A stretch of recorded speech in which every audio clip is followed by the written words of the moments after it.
Coronavirus, known as Covid-19, has become a full-blown global pandemic, which is now responsible for the shutting of major activities worldwide. Notwithstanding the numerous challenges that abound in the coverage and reporting of this pandemic, journalists worldwide, and indeed in Nigeria, are not relenting in ensuring that people are informed correctly and rightly. However, some journalists say more can be done if there are better access to information, resources, and welfare. Well, joining us now to discuss COVID-19, as well as the media coverage and challenges, is Dr. Qasim Akinreti. He's the chairman, Nigerian Union of Journalists, NUJ, Lagos State Chapter. Thank you so much, Mr. Akinreti, for joining us this morning. Thank you so much for having me. Well, let me begin by asking you, because before this pandemic, the present administration was accused of stifling civic space. There were also accusations of gouging the media through bills such as the social media bill and the anti-hate speech bill. But as the NUJ chairman in Lagos State, how would you describe the coverage of the coronavirus so far by the media? Well, I think, first of all, so far, so fair. Our members, journalists, have remained committed true to the work schedule, and of course informing, educating Nigerians appropriately on the COVID-19 pandemic. It's also instructive that by nature of our work, we are the front lines every now and then. And so this is just one of those challenges that Nigerian journalists will have to cope with. And of course, we have discharged our duty respectively. I'm also happy in doing a shout out to all our colleagues right there, that you are doing a great job to ensure that people at home or wherever they are adequately informed. And of course, people are also more enlightened about COVID-19 pandemic. The other side of it is that despite our collective services to the Nigerian nation, society as a whole, of course, we are being taken for granted. And that's what obviously informed my write-up last week, to ask a rhetorical question: who are the friends of Lagos journalists? And I want to report appropriately to our viewers that, yes, our friends are really showing who they are now, coming up to assist us. We are grateful to the Humanity First International, Nigeria, under the auspices of Ahmadiyya Muslim Jamaat Nigeria, who donated some palliatives to Lagos journalists. And of course, Lagos State government has also come forward to also do, give palliatives to the media in Lagos, and that's, we are also sending these out to our members, okay, who are also vulnerable. Okay, real quickly, for the sake of time, I just wanted to talk about journalists doing their job at this point in time. I've had constant back and forth between SDC, COVID Task Force, and journalists. I've heard them even say expressly that the journalists are supposed to work with us in this. And I also want to juxtapose that as against fair reporting. Some journalists will call what they have reported fair reporting. Some people in the COVID tax will say sensationalism. How can you create a balance? You want to be patriotic as a journalist, but at the same time, you want to report fairly, and also you don't want to create panic and sensation.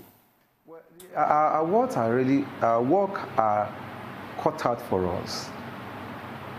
The main focus of journalism and the critical thing that the journalist must do at all times about public good and for public interest. And so, for what I've seen so far, Nigerian journalists have shown that sense of character to ensure that, yes, we give people what they want, and we're serving them as much as we can. But of course, in doing this job, there's no way you can obviously satisfy everyone. And we even have some challenges even while we're doing our work. Some of our colleagues are, harassed and molested by security agencies, which I've also had to stand up to that and issue a statement on that. Overzealousness of some of the security agencies have also responded for some of this. But we're able to talk to the top hierarchy of security agencies, that once our members are able to show their identity cards, and then they should allow them, easy passage. And that has changed the narrative greatly. I mean, we do know that journalism is definitely an essential tool in covering COVID-19, keeping our leaders accountable, as well as giving people who are currently in lockdown a place to find information. And you have rightfully mentioned that journalists and journalists in the field have constantly been hounded and harassed. You did make a highlight of that in your write-up. Now, I just want to move forward to that. You did say that you have spoken to top security operatives. However, I do know certain journalists who have been harassed. Is it that it's not trickling down to those who need to be aware of the important role that journalists play? Well, obviously, if you still have that, I don't have any report of any of our colleagues as of today that have been harassed or molested. And that is why, as part of our own security tips to our members, my lines are opened. And of course, you can also engage me on social media to let us know, what is the situation on ground. But as of today, this morning, I've not had any one of our colleagues who are molested in Lagos. Of course, we've had issues in Ebonyi, which the IPC, International Press Center, has reacted to, and which we also, echoing that the state governor will have to, speak truth to power and allow our members that have been detained to let him go. But in Lagos, as at now, I've never heard of such cases because I interacted with the Commissioner of Police. I had a good time, discussion with the Commander of RRS, and of course, everyone has been, we have been working very, very, very well. So we have been coordinating our affairs, and as at today, as at now, no journalists in Lagos Council have been molested or arrested. Okay. COVID-19 is biting hard every sector of the economy, and even journalism and the media is not spared. One cannot help but notice the pagination of newspapers these days. At the most, you get a 30 to 32-page newspaper. And with the lockdown in place in a place like Lagos State, it is even more difficult to sell those printed copies. At a time like this, should journalists in Lagos be worried about job losses during coronavirus and even after? What is NUJ doing to ensure that perhaps we don't get those job losses? Thank you so much. That's a very, very good question. And, I'm looking at post-COVID-19 pandemic for the media in Nigeria. It's extremely going to be worse. As of today, you are right. The newspapers are just on the streets, no one to buy it because people are locked up in their homes. And few people that didn't even dare to come around. What they do is they form themselves into Free Readers Association, and then making some commentaries at the newspaper stands. And so that's the reality. So the sales of hard copies of newspapers has quite dwindled, even before now. And it gets worse as of today, as of this morning. And post-COVID-19 pandemic, I think it's really going to be worse for the media. Media is a service sector. And so the service sector depends solely on the economy. And so when the economy is vibrant, of course, it's trickle down to the service sector, which media is part of. Because media, the private sector of the media, we are not subvented. But perhaps state media has subvented. Even the subvention to state media are just poetry songs. And so that has been the challenge from that end. Now, in the private sector today, about 60% or over 80%. Dr. Akinreti, I hate to interrupt you, but we do have to go on a quick break. When we'll come back, we'll talk about the implications of coronavirus on the media sector in Nigeria. Please stay with us. We'll be right back.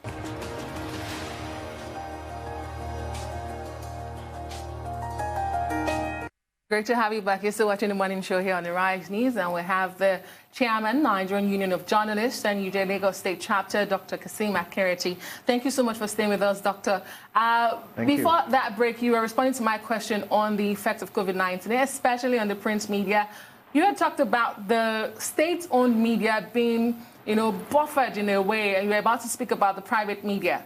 Yes, the private media, I said, was hit even before now. About 85% of the print media, obviously in the private sector, cannot afford to pay salaries as at when due. And those that are also paying, they are grasping for breath. And it's because there are quite a lot of challenges in the media today, in the print media today. The cost of production is astronomical. The newsprint, the cost of newsprint is there. Energy that you also need to run some of these machines are also there because the electricity supply, the public electricity supply is in a sharp decline. And of course, other consumables that you need, to print in the newspapers are not easy to come by. And so the print media have been facing this challenge. Another thing again is that, even adverts, obviously that have been the brain box of the print media that also service them. They are not coming as at when due. Even those that are coming in trickles. What we tend that the funds are not coming in to back up, some of these adverts. So it has to take a while before part of it will come up. So I identify some of these challenges that print media are facing. Okay. And that's one reason why we're advocating for a media endowment fund, for the Nigerian media, where when we have issues like this, people who can just recur to take some funds and then to run the media for a while. It has happened in other countries, so why can't it happen in Nigeria? We, as a fourth estate of the realm, we are just fourth estate in name, not in reality, not in terms of funding. And so it gives a lot of pressure on the Nigerian media on how we are going to discharge our duties at this very, very precarious time. Okay, real quickly, I've got two questions for you. The first one is, since times are like this in the media, is it something that the NUJ will be talking to the CBN as regards, maybe to sort of like have a media fund, to sort of like furlough media service, staffs of media companies, members of staff of media companies that might be losing their jobs? So maybe if they can have a fund that could furlough the payment of these people. And secondly, I want to talk about fake news and getting facts right in this day and age of Corona. A case in point is what happened over the weekend. That was very shocking for the Nigerian media that we couldn't even get the age of a deceased person correctly. All sorts of people reported 81, some people reported 1938. It took a while before we could even get the age. So that and fake news in this time. Can I just answer those two quick questions? Well, for the first question, what the union is doing is, God willing, after COVID, this lockdown, we're really going to put our heads together and see how we're going to have a meeting with the media owners and see how we can, push ahead the issue of this media fund and then also talk to other stakeholders in the media industry. That is one thing that we will do. On the issue of fake news, I can tell you 100% that a trained journalist would never parrot a fake news because he knows the consequences. It's about ethics. But Dr. Qasim, and so it's quite unethical. Yes. Dr. Qasim, yes. Established media houses reported a wrong date of birth and they beamed it out for a deceased person over the weekend. It was a shambolic show. I'm coming to that. Yeah. I'm addressing fake news holistically. I will narrow it down to that aspect that we talked about. Yeah, I was just saying that a trained journalist, I'm picking my word adversarially, a trained journalist that knows his onions must ensure that three things are essential. You need to verify your facts. You must also verify the source of your facts. And when you are going to now put this fact across people, you also need to go through it very, very well and appreciate the implication or what you are going out, or what we are giving out. And that, of course, will remind you that what you are doing is for public good and of public interest. So if you are a trained journalist and you have failed this simple test, I mean, it's sad that you have done that. And that's more reason why those who are purveyor of fake news, ordinarily, to me, are not trained journalists because they don't understand the ethics of the profession. Another thing right away, specifically on the issue of those who are obviously are misled with the age, with the names and all that thing, they have not done their verification very, very well. And there's also a challenge, particularly on the last stories that on this COVID-19, on the death of late Abba Kyari. There are so many distorting facts emanating, even the trusted website that some of our colleagues are decided to go into and verify are also quite misleading. And so it goes to show that in what we call in content generation for the media in Nigeria, there's still a challenge. And so, of course, you know that in this part of the world, we're extremely secretive in public information. And so we do not know that for public information, it is extremely important that you have to process it very, very well, so that you have to avert the consequences of not giving out correct information. And that's why for public policy, journalists must understand public policy very, very well. And that will also inform him or her how he's going to process public information creditably to the people. Because the moment you are not getting it right, you are going to lose your respect for the people. You are not going to be credible again. People will ask, where have you read it? Did you hear it from so and so? And that's more reason why today people still believe the traditional media so much to cross-check and clarify certain information from the social media. And why we now have a collective of our colleagues who are thorough professionals also owning, establishing their own private and online media outfit. It behoves on them that they carry on that skill, that swag, that authority of the traditional media down to the social media platforms. That of course, we are advocating. And I'm of opinion that the NUJ as a body will have to go back and look at concept very well and allow social media, those are colleagues in the new media, to be part and parcel of the union. As of today, by the constitution of the union, they are not part of us. And it's extremely sad because if we are going to curtail fake news effectively, some of these other colleagues will have to come under the umbrella of the union so that they can be disciplined.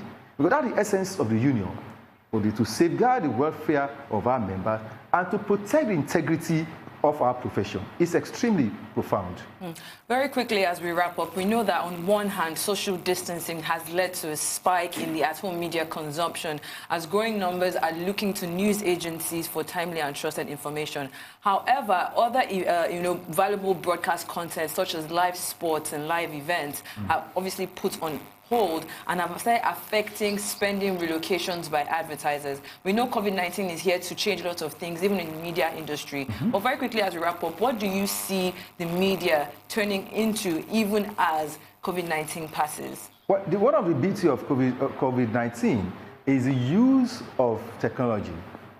And I'm sure that will really define the operations of the media thereafter.